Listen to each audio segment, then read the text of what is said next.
Mensagens mostram irritação da equipe de Moraes com os Estados Unidos e Interpol sobre Alan dos Santos. O Alan dos Santos ele virou tema do grupo de WhatsApp que eles têm, após aparecer em vídeos durante manifestação contra 5 ministros do Supremo que participavam de um evento privado em Nova York. Evento público-privado.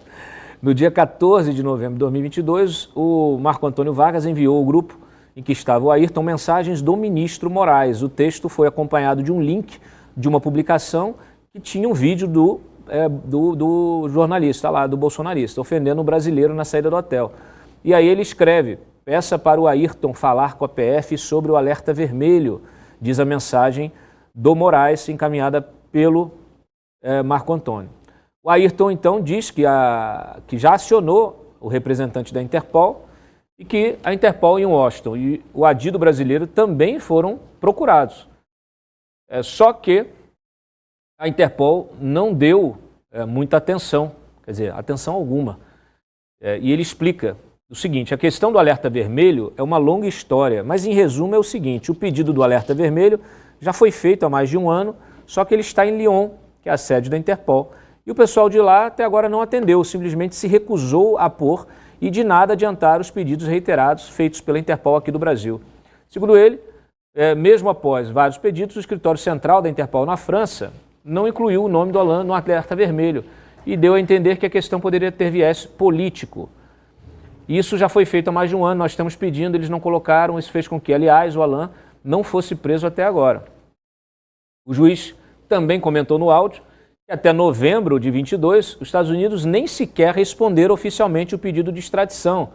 O escritório central da Interpol em Lyon não coloca o nome dele no alerta e os Estados Unidos não respondem ao pedido de extradição que já foi feito, com base até na prisão preventiva dele decretada. A situação é essa. Após o áudio, os dois juízes trocam algumas mensagens, explicitam ainda mais o descontentamento com a postura da Interpol e do governo americano. O Ayrton, no entanto, afirma que o pessoal da Interpol acreditava que com a troca do governo e a posse do Lula, a situação poderia ter alguma mudança. Nem vou responder ao ministro porque ele deve saber bem essa história. Opa! Bom, sim, conhece essa história em detalhes, não se conforma com toda a razão. Mas nada podemos fazer quanto a essa questão da Interpol, assim como com a questão da extradição. Tudo que podíamos fazer foi feito, seguimos todo o trâmite, mas a Interpol em Lyon engavetou o pedido do alerta vermelho e o Zé não responde à questão. Em outra mensagem, o juiz do TSE classificou a postura da Interpol e do governo de sacanagem. Ayrton em seguida afirmou: com certeza, por isso esse idiota do Alan dos Santos se sente livre para fazer o que faz. Dá vontade de mandar um jagunços pegar esse cara na marra e colocar num avião brasileiro, afirma Marco Antônio Vargas. Fico me perguntando aqui se essa frase houvesse sido dita por qualquer juiz, autoridade, procurador da direita, se alguém dissesse: vou mandar uns jagunços lá para prender, eu queria, né? É o pré-crime, né? É só o que ele imagina. Eu gostaria de derrubar fulano, né? Eu gostaria que fulano não subisse a rampa do Palácio do Planalto.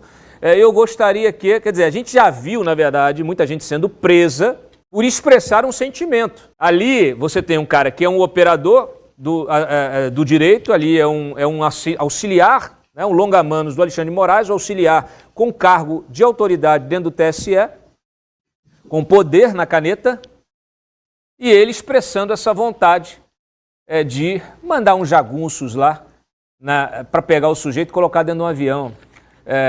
E se fosse outra pessoa, provavelmente já estava na cadeia também, não?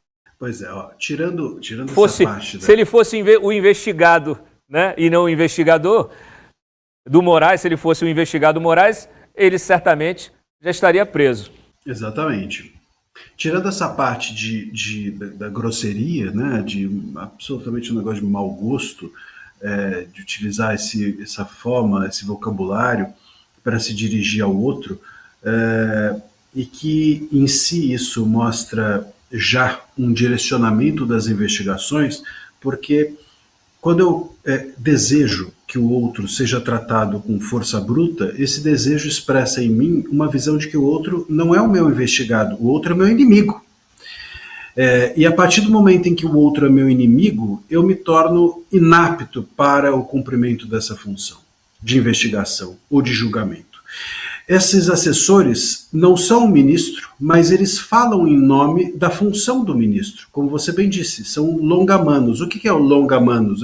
É o alongamento da mão, é o alongamento da extensão do poder funcional do ministro. Então, quando esses assessores demonstram um desejo de que o outro seja punido, independente da investigação, tanto que a investigação não tinha nada a ver com isso. Veja, eu desejar que alguém seja tratado com uma força bruta por jagunço, é óbvio que está muito além de qualquer tipo de pena razoável dentro de uma democracia. A gente está falando do que aqui? De força bruta, de penas corporais, de penas que não são democráticas, não estão na nossa Constituição, um desejo de vingança, um desejo de fazer mal ao outro, não por dentro da lei, não dentro das 4 linhas, né?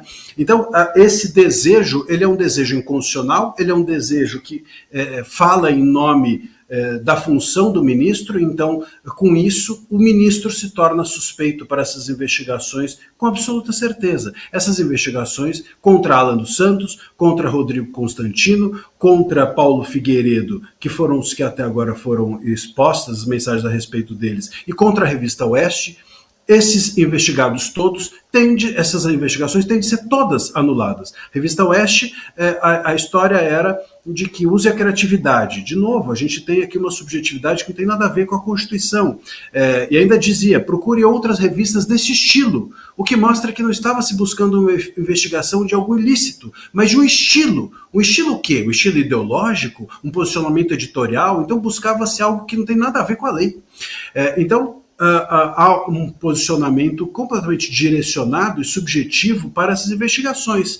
Todas essas investigações, julgamentos feitos com essas pessoas precisam ser anulados, porque esses assessores são suspeitos se fizeram isso em nome do ministro ou não, não importa, porque a sua função é como se o ministro estivesse fazendo. Então, tanto as investigações feitas por eles, quanto os julgamentos feitos após pelo ministro, a partir dessas investigações feitas por esses assessores, são nulas, nulidade absoluta. Essas pessoas precisam ter todas as suas sanções revogadas e todas as suas investigações interditadas. E isso deveria ser promovido até de ofício. Isso deveria o ministro se mostrar surpreso com isso e falar, não, isso não pode acontecer e revogar. Deveria o PGR se mostrar insatisfeito com isso e tomar uma providência. Mas o PGR está se solidarizando com o ministro, né? E de alguma forma os outros ministros dizendo que não aconteceu nada demais, que foi apenas uma violação de rito, como se violação de rito não fosse nada. É alguma coisa, mas não é só. A violação de rito não é o problema. Essas mensagens que saíram ontem, reforçadas pelas que saíram nos dias anteriores, mostram que nós tínhamos investigações direcionadas para alvos determinados. E isso é completamente fora do regular. Não importa se o TSE tem poder de polícia, o poder de polícia dele não é ilimitado, não importa se essas investigações já estavam nos autos ou estão documentadas, não importa se a violação do rito foi ou não feita. O ponto é que houve um direcionamento dessas investigações de modo a atingir determinadas pessoas que estavam sendo visadas não de uma maneira isenta. Então, fere-se a parcialidade da investigação e do juiz. Investigações e punições todas anuladas. Me parece claro. Se a gente estiver dentro do jogo jurídico, é isso que tem que acontecer.